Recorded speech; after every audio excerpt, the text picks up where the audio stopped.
Charge షీట్లతో కాలయాపన default bail అందకుండా చేయడానికేనా మీ వైఖరితో నిందితులు జైల్లో మగ్గాల్సిందేనా ఈడీ వైఖరి పైన సుప్రీంకోర్టు తీవ్ర ఆగ్రహం.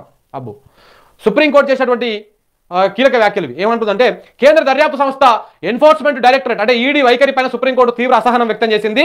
మనీ లాండరింగ్ కేసులో విచారణకు సంబంధించి ఈడీ అనుసరిస్తున్న తీరును తప్పుపట్టింది.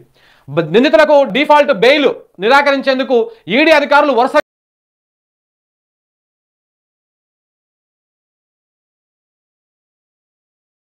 ఛార్జ్ షీట్లు దాఖలు చేయడాన్ని ప్రశ్నించింది.